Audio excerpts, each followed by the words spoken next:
ಕೇಳಿಸ್ಕೊಳ್ಳಿ, ನಿಮ್ಮ ಕಲ್ಪನೆಗೂ ಮೀರಿದ ಶಿಕ್ಷೆ ಸಿಗಲಿದೆ, ನೋಡ್ತಾ ಇರಿ ಅಂತ ಹೇಳಿ ಮೋದಿ ಘರ್ಜಿಸಿದ್ದಾರೆ.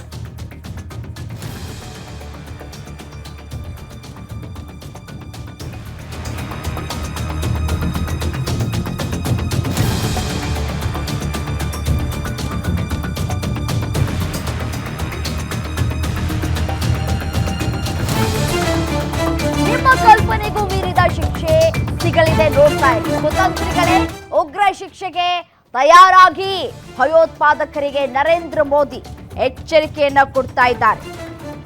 ಯಾವ ಬಿಲದಲ್ಲಿದ್ರೂ ಸರಿಗೆ ಹುಡುಕಿ ಹುಡುಕಿ ಹೆಕ್ಕಿ ಹೆಕ್ಕಿ ನಿಮ್ಮನ್ನ ನಿರ್ನಾಮ ಮಾಡ್ತೀವಿ ಅಂತ ಹೇಳಿದ್ದಾರೆ ಪ್ರಧಾನಿ ನರೇಂದ್ರ ಮೋದಿ ಅವರು. जिन्होंने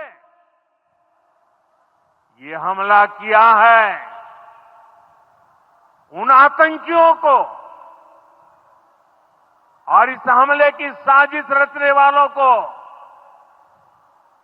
उनकी कल्पना से भी बड़ी सजा मिलेगी। सजा मिलकर के रहेगी। जिन्होंने ये हमला किया है, उन आतंकियों को और इस हमले की साजिश रचने वालों को उनकी कल्पना से भी बड़ी सजा मिलेगी। सजा मिलकर के रहेगी। जिन्होंने ये हमला किया है, उन आतंकियों को और इस हमले की साजिश रचने वालों को उनकी कल्पना से भी बड़ी सजा मिलेगी। ಉಗ್ರರ ಅಳಿದು ಉಳಿದಿರೋ ಪ್ರದೇಶವನ್ನು ಕೂಡ ಬಿಡೋದಿಲ್ಲ. ಉಗ್ರ ನೆಲೆಗಳನ್ನ ಸರ್ವನಾಶ ಮಾಡೋವರೆಗೂ ಬಿಡೋದಿಲ್ಲ. ಅಮಾಯಕರ ಪ್ರಾಣ ತೆಗೆದವರ ನಡು ಮುರಿಯದೆ ನಾವು ಬಿಡೋದಿಲ್ಲ. ಬಿಹಾರದಲ್ಲಿ ಪ್ರಧಾನಿ ನರೇಂದ್ರ ಮೋದಿ ಡೈರೆಕ್ಟ್ ಆಗಿ ವಾರ್ನಿಂಗ್ ಮಾಡ್ತಾ ಇದ್ದಾರೆ. ಬಿಡುವ ಮಾತೇ ಇಲ್ಲ, ಇದಕ್ಕೆ ತಕ್ಕ ಶಾಸ್ತಿ ಮಾಡೇ ಮಾಡ್ತೀವಿ ಅನ್ನುವಂತಹ ಮಾತುಗಳನ್ನ ಬಹಿರಂಗವಾಗಿ ಹೇಳ್ತಾ ಇದ್ದಾರೆ. ಇಡೀ ದೇಶಕ್ಕೆ ಸಂದೇಶವನ್ನ ರವಾನೆ ಮಾಡ್ತಾ ಇದ್ದಾರೆ, ಮೆಸೇಜ್ ಪಾಸ್ ಮಾಡ್ತಾ ಇದ್ದಾರೆ.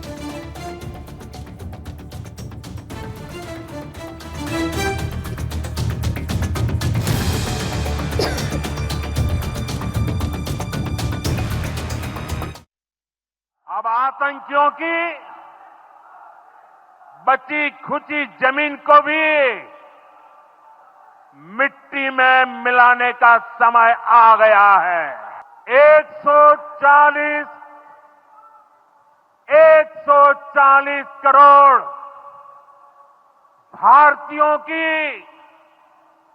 इच्छा शक्ति अब आतंकी आकाओं की कमर तोड़ कर रहेगी। अब आतंकियों की बची खुची जमीन को भी मिट्टी में मिलाने का समय आ गया है। 140 करोड़ भारतीयों की इच्छा शक्ति अब आतंकी आकाओं की कमर तोड़ कर रहेगी। अब आतंकियों की बची खुची जमीन को भी मिट्टी में मिलाने का समय आ गया है। 140 करोड़ ವಿಶ್ವಕ್ಕೆ ಸಂದೇಶವನ್ನ ಕೊಟ್ಟಿದ್ದಾರೆ ಪ್ರಧಾನಿ ನರೇಂದ್ರ ಮೋದಿ. ಒಬ್ಬೊಬ್ಬ ಉಗ್ರನಿಗೂ ಶಿಕ್ಷೆ ಕೊಡೋದೇ ಬಿಡದೇ ಇಲ್ಲ ನಾವು. ಯಾವೊಬ್ಬ ಉಗ್ರನೂ ಶಿಕ್ಷೆಯಿಂದ ತಪ್ಪಿಸಿಕೊಳ್ಳಬಾರದು. ಉಗ್ರರಿಗೆ ಬೆಂಬಲವಾಗಿರೋರನ್ನ ಸುಮ್ಮನೆ ಬಿಡುವ ಮಾತೇ ಇಲ್ಲ. ಪರೋಕ್ಷವಾಗಿ ಪಾಕಿಸ್ತಾನಕ್ಕೆ ವಾರ್ನಿಂಗ್ ಕೊಟ್ಟಿದ್ದಾರೆ ಪ್ರಧಾನಿ ನರೇಂದ್ರ ಮೋದಿ.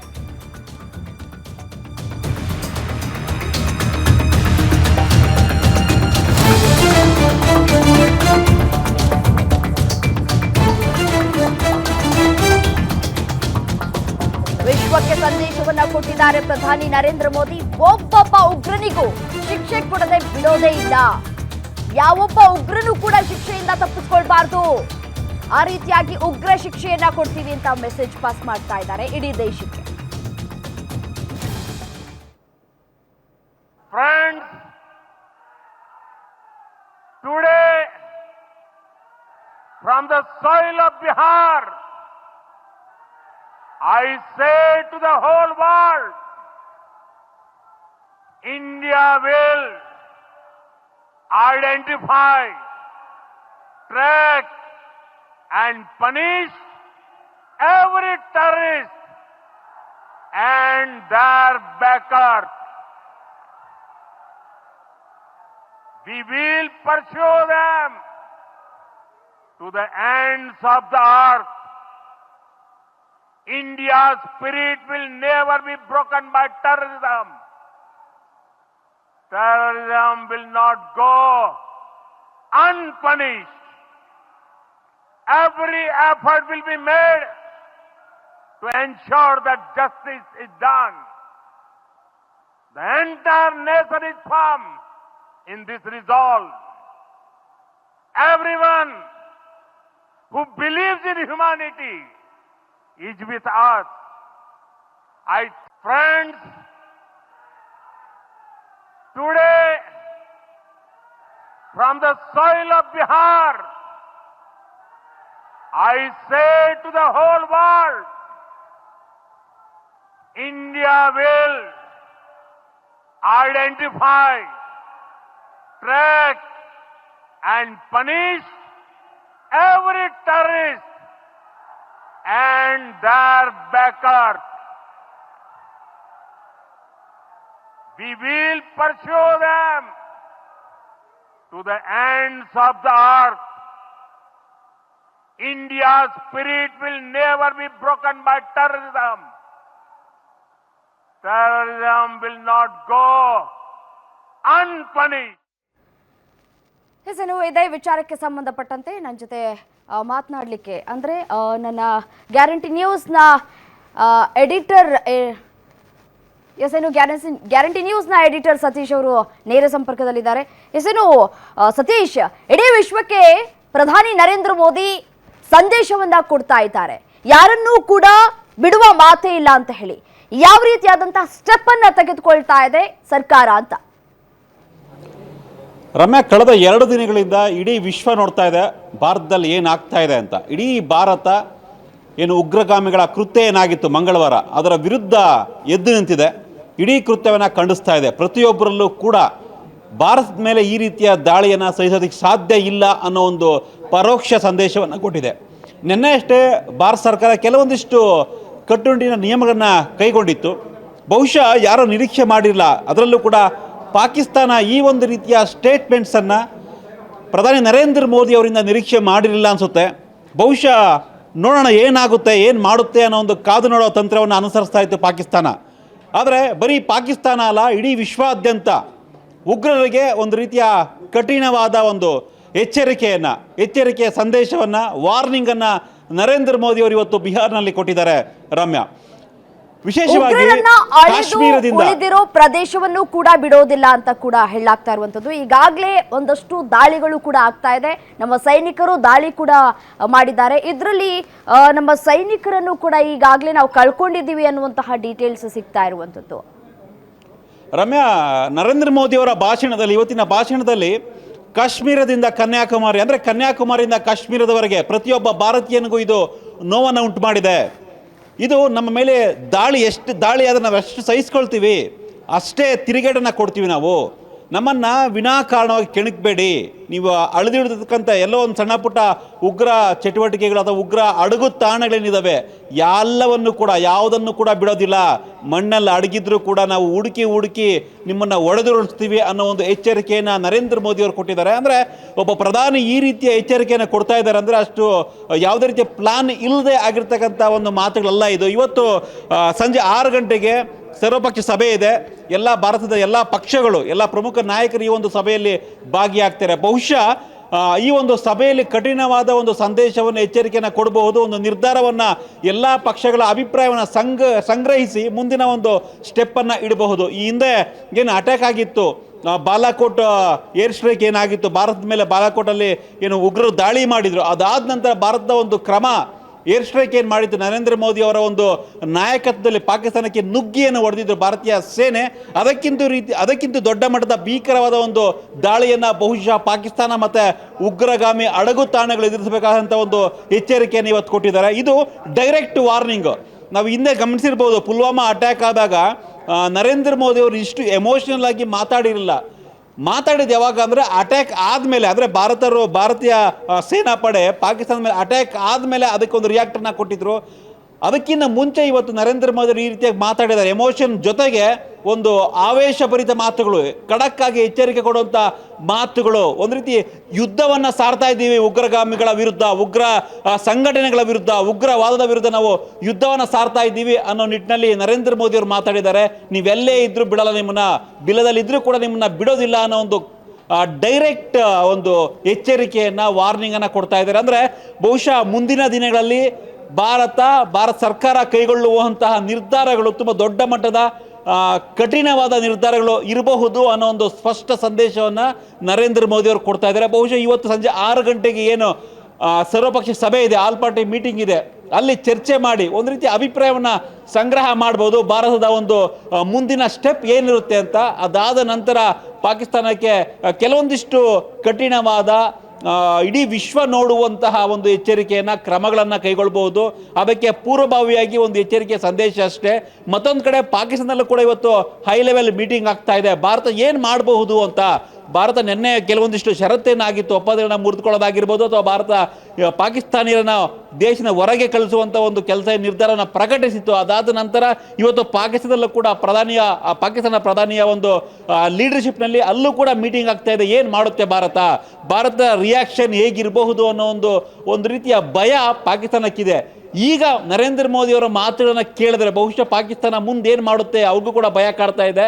ಸೊ ಭಾರತ ಏನು ಮಾಡಬಹುದು ಅಂತ ಇಡೀ ಪಾಕಿಸ್ತಾನಕ್ಕೆ ಮಾತ್ರ ಅಲ್ಲ, ಇಡೀ ವಿಶ್ವಕ್ಕೆ ಒಂದು ರೀತಿಯ ಒಂದು ಸಂದೇಶವನ್ನು ಕೊಟ್ಟಿದ್ದಾರೆ. ನಾವು ಸುಮ್ಮನೆ ಇರೋದಿಲ್ಲ, ನಾವು ತೋರಿಸ್ತೀವಿ ಏನು ಅನ್ನೋದನ್ನ ಪ್ರಧಾನಿ ಒಂದು ರೀತಿ ವಾರ್ನ್ ಮಾಡಿದ್ದಾರೆ. ರಮ್ಯಾ, ಮತ್ತು ಇನ್ನೊಂದು ವಿಚಾರ ಏನಪ್ಪಾ ಅಂತಂದ್ರೆ, ನಮ್ಮ ಸೈನಿಕರಿಗೆ ಫುಲ್ ಹ್ಯಾಂಡ್ ಕೊಡುವಂತಹ ಸಾಧ್ಯತೆ ಇದೆಯಾ ಈ ಒಂದು ವಿಚಾರದಲ್ಲಿ ಅಂತ ಹೇಳಿ.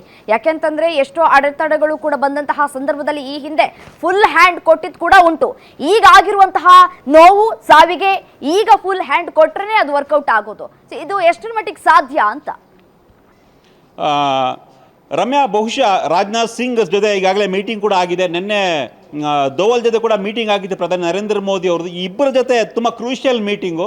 ಅದಾದ ನಂತರ ನರೇಂದ್ರ ಮೋದಿ ಅವರು ಏನೆಲ್ಲ ಕ್ರಮ ಕೈಗೊಳ್ಳಬಹುದು, ವಿಶೇಷವಾಗಿ ಭಾರತೀಯ ಸೇನೆ ಏನಿದೆ, ಈಗಾಗಲೇ ಭಾರತೀಯ ಸೇನೆಗೆ ನರೇಂದ್ರ ಮೋದಿ ಅವರು ಎಷ್ಟು ಬೇಕೋ ಅಷ್ಟು ಫ್ರೀಡಮ್ ಕೊಟ್ಟಿದ್ದಾರೆ. ಆದರೆ ಈ ರೀತಿಯ ಉಗ್ರಗಾಮಿ ಚಟುವಟಿಕೆಗಳ ಮಟ್ಟ ಹಾಕೋದಕ್ಕೆ ಅಥವಾ ನೆರೆ ರಾಷ್ಟ್ರದ ಮೇಲೆ ನಾವು ದಾಳಿ ಮಾಡಬೇಕು ಅಂದರೆ ಕೆಲವೊಂದಿಷ್ಟು ವಿದೇಶಾಂಗ ನೀತಿಯನ್ನು ಫಾಲೋ ಮಾಡಬೇಕಾಗುತ್ತೆ. ಹೀಗಾಗಿ ಸೇನೆ ಜೊತೆ ಮಾತುಕತೆ ನಡೆಸಿ ಮುಂದಿನ ಒಂದು ಕ್ರಮವನ್ನು ಕೈಗೊಳ್ಬೋದು. ಈಗಾಗಲೇ ಏನು ಜಮ್ಮು ಕಾಶ್ಮೀರ ಭಾಗದಲ್ಲಿ ಕೂಂಬಿಂಗ್ ಕಾರ್ಯಾಚರಣೆ ಕೂಡ ಆಗಿದೆ. ಈಗಾಗಲೇ ಇವತ್ತು ಬೆಳಗ್ಗೆ 2 ಉಗ್ರರನ್ನ ಕೊಲೆ ಮಾಡಲಾಗಿದೆ ಭಾರತೀಯ ಸೇನೆಯಿಂದ.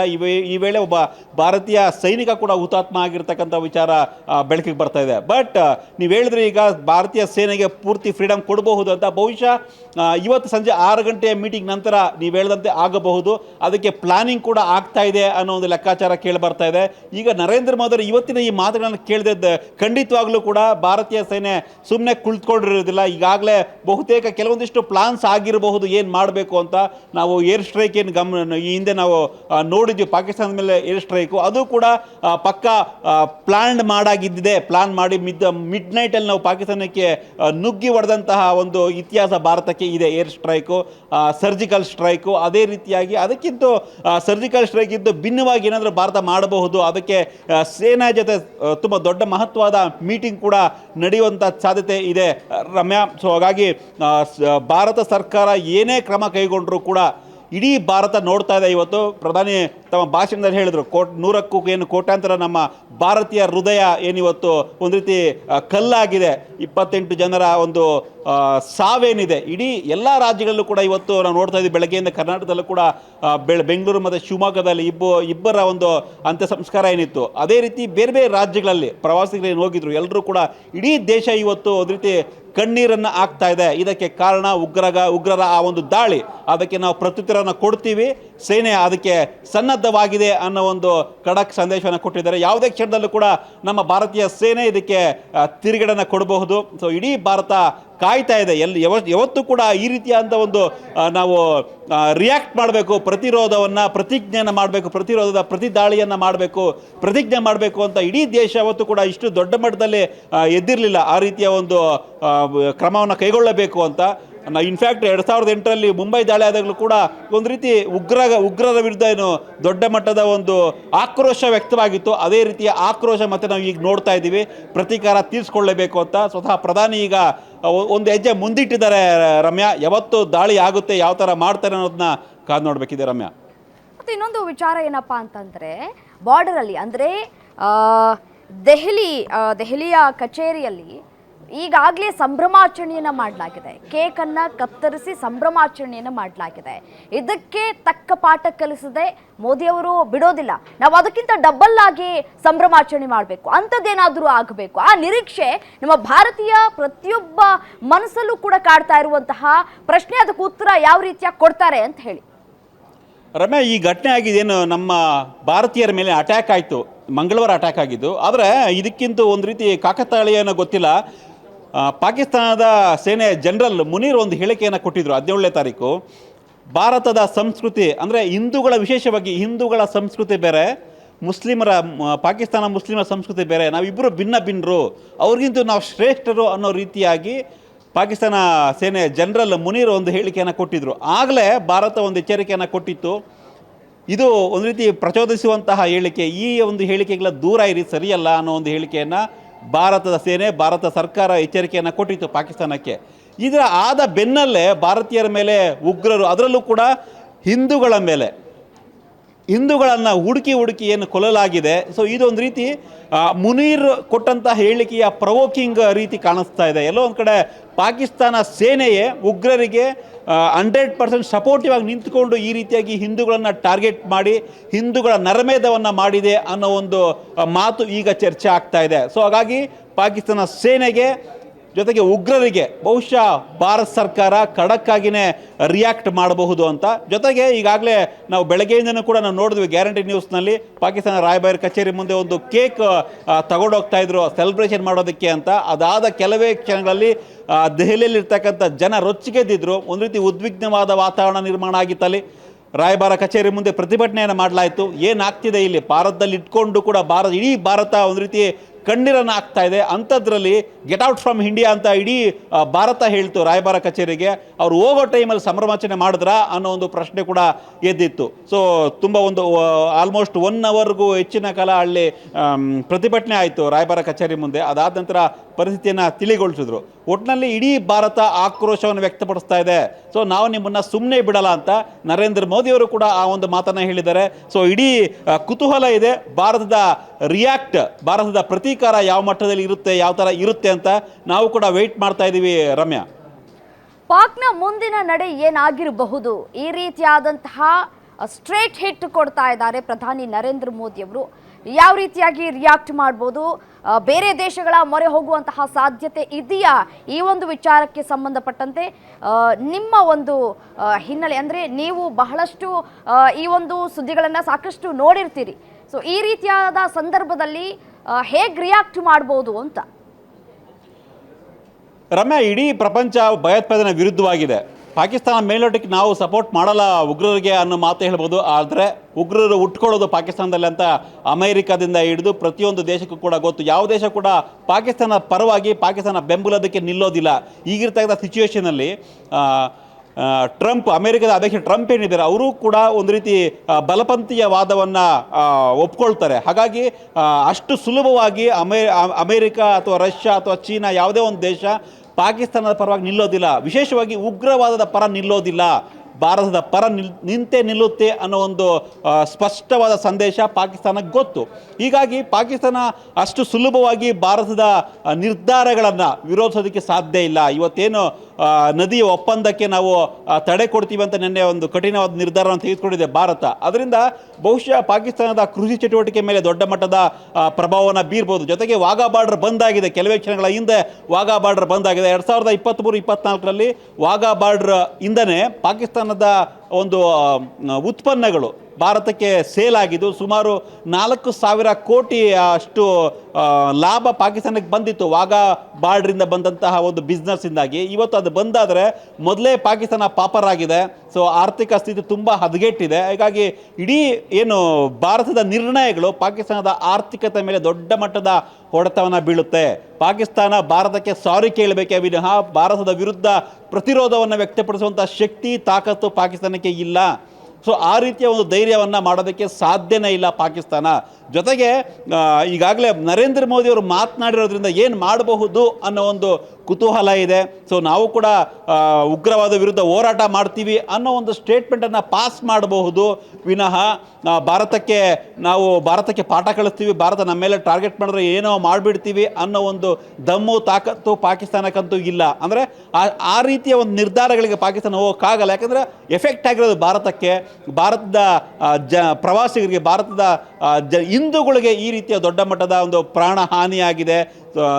ಸಾಕಷ್ಟು ಜನ ಕುಟುಂಬಗಳನ್ನ ಕಳೆದುಕೊಂಡಿದ್ದಾರೆ. ಸೊ ಇದೆಲ್ಲವೂ ಕೂಡ ಭಾರತೀಯರಿಗೆ ಕುದಿತಾ ಇದೆ. ಇಂತಹ ಟೈಮಲ್ಲಿ ಪಾಕಿಸ್ತಾನ ಯಾವುದೇ ರೀತಿಯ ನಿರ್ಧಾರಗಳನ್ನು ತೆಗೆದುಕೊಳ್ಳೋಕ್ಕೆ ಸಾಧ್ಯನೇ ಇಲ್ಲ. ಸೊ ನಾನು ಆಗಲೇ ಹೇಳಿದೆ, ಭಾರತೀಯ ಸೇನೆ ಯಾವುದೇ ರೀತಿಯ ಒಂದು ನಿರ್ಧಾರ ತೆಗೆದುಕೊಳ್ಬೇಕಂದ್ರೆ ಬಹಳ ಬೇಗ ನಾವು ನಿರ್ಧಾರವನ್ನು ಕೈಗೊಳ್ಳಬಹುದು. ಯಾಕಂದರೆ ಭಾರತೀಯ ಸೇನೆ ಭಾರತ ಸರ್ಕಾರದ ಜೊತೆಗಿರುತ್ತೆ ಯಾವತ್ತೂ ಕೂಡ. ಆದರೆ ಪಾಕಿಸ್ತಾನ ಆ ರೀತಿ ಇಲ್ಲ. ಪಾಕಿಸ್ತಾನ ಸೇನೆದೇ ಅವ್ರದ್ದೇ ಒಂದು ರೂಲ್ಸ್ ರೆಗ್ಯುಲೇಷನ್ಸು, ಅವ್ರದ್ದೇ ಸರ್ಕಾರದ್ದೇ ಒಂದು. ಹೀಗಾಗಿ ಅವರ ಮಧ್ಯೆ ಕೋಆರ್ಡಿನೇಷನ್ ಇಲ್ಲ. ಹೀಗಾಗಿನೇ ಈ ರೀತಿಯ ಒಂದು ಉಗ್ರ ಚಟುವಟಿಕೆಗಳು ಜಾಸ್ತಿ ಆಗ್ತಾ ಇದೆ ಪಾಕಿಸ್ತಾನದಲ್ಲಿ. ಹೀಗಾಗಿ ಪಾಕಿಸ್ತಾನ ಭಾರತ ವಿರುದ್ಧ ಏನೋ ಮಾಡಿಬಿಡುತ್ತೆ, ಏನಾದರೂ ನಿರ್ಧಾರ ಕೈಗೊಳ್ಬೋದಾ? ನೋ ವೇ, ಚಾನ್ಸೇ ಇಲ್ಲ. ಭಾರತ ಏನು ನಿರ್ಧಾರ ಕೈಗೊಳ್ಳುತ್ತೋ ಅದಕ್ಕೆ ಪಾಕಿಸ್ತಾನ ಒಪ್ಕೊಳ್ಳೇಬೇಕಾದಂಥ ಅನಿವಾರ್ಯತೆ ಇದೆ. ಈ ಹಿಂದೆ ನಾವು ಏರ್ ಸ್ಟ್ರೈಕ್ ಏನಾಗಿತ್ತು ಆ ಒಂದು ನಿರ್ಧಾರದಿಂದ ಪಾಕಿಸ್ತಾನ ಪಾಠ ಕೂಡ ಕಲ್ತಿದೆ. ಆದರೆ ಈ 2-3 ದಿನಗಳಿಂದ ಒಂದು ಘಟನೆಯನ್ನು ನೋಡಿದಾಗ ಪಾಕಿಸ್ತಾನ ಮತ್ತೆ ಚಿಗುರ್ಕೊಂಡಿದೆಯಾ, ಬಾಲ ಯಾಕೆ ಬಿಚ್ತಾ ಇದೆ ಅನ್ನೋ ಒಂದು ಪ್ರಶ್ನೆ ಕೂಡ ಕಾಡ್ತಾ ಇದೆ. ರಮ್ಯಾ, ಒಟ್ಟಾರೆಯಾಗಿ ನರೇಂದ್ರ ಮೋದಿಯವರ ಇವತ್ತಿನ ಭಾಷಣ ಒಂದು ರೀತಿಯ ಖಡಕ್ ವಾರ್ನಿಂಗ್. ನಾವು ಸುಮ್ಮನೆ ಇರಲ್ಲ, ಸುಮ್ಮನೆ ಸ್ವಲ್ಪ ದಿನ, 2 ದಿನ ಆಯಿತು, 3 ದಿನ ಆಯಿತು, ಸುಮ್ಮನೆ ಇದೆ ಬಿಡಿ ಭಾರತ ಅಂದ್ಕೊಂಡ್ರೆ ತಪ್ಪು, ನಿಮ್ಮ ಕಲ್ಪನೆ ತಪ್ಪಾಗುತ್ತೆ. ಹುಡುಕಿ ಪ್ರತಿಯೊಬ್ಬ ಉಗ್ರರನ್ನು ಹೊಡಿತೀವಿ ಅನ್ನೋ ಒಂದು ಸಂದೇಶವನ್ನು ಕೊಟ್ಟಿದ್ದಾರೆ. ಎಲ್ಲೋ ದೊಡ್ಡ ಮಟ್ಟದ ಪ್ಲಾನ್ ಆಗ್ತಾ ಇದೆ ಇನ್ಸೈಡಲ್ಲಿ. ಭಾರತ ಸರ್ಕಾರದ ಜೊತೆಗೆ ದೋವಲ್ ಆಗಿರ್ಬೋದು ಅಥವಾ ಭಾರತೀಯ ಸೇನೆ ಆಗಿರ್ಬೋದು, ಪ್ರತಿಯೊಬ್ಬರು ಕೂಡ ಈ ಒಂದು ನಿಟ್ಟಿನಲ್ಲಿ ಭಾರತ ತಿರುಗೇಟು ಯಾವ ಥರ ಕೊಡಬೇಕು, ಭಾರತದ ಪ್ರತೀಕಾರ ಯಾವ ಥರ ಇರಬೇಕು ಅನ್ನೋದಕ್ಕೆ ಒಂದು ರೀತಿ ಮುನ್ಸೂಚನೆ ಕೊಟ್ಟಿದ್ದಾರೆ ನರೇಂದ್ರ ಮೋದಿ ಅವರು. ಪಾಕಿಸ್ತಾನ ಇದರಲ್ಲಿ ಏನು ಮಾಡೋಕ್ಕಾಗಲ್ಲ, ಸುಮ್ಮನೆ ತಪ್ಪಗಿರ್ಬೇಕಷ್ಟೇ. ರಮ್ಯಾ, ರೈಟ್, ಥ್ಯಾಂಕ್ ಯು ತಮ್ಮೆಲ್ಲ ಕಂಪ್ಲೀಟ್ ಮಾಹಿತಿಗಾಗಿ. ಏನು ಮೋದಿ ಗರ್ಜಿಸಿದ್ದಾರೆ, ಓಪನ್ ಸ್ಟೇಜ್ನಲ್ಲಿ ಪ್ರಧಾನಿ ನರೇಂದ್ರ ಮೋದಿ ಗರ್ಜಿಸಿರುವಂಥದ್ದು.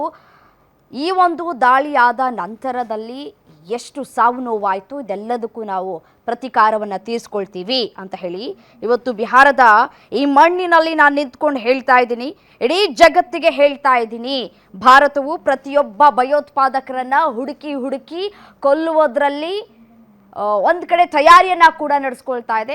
ಯಾವ ಬಿಲದೊಳಗೂ ಕೂಡ ಅಡಗಿದ್ರು ನಾವು ನುಗ್ಗಿ ಹೊಡಿತೀವಿ ಅನ್ನುವಂತಹ ಸಂದೇಶವನ್ನು ರವಾನೆ ಕೂಡ ಮಾಡಿ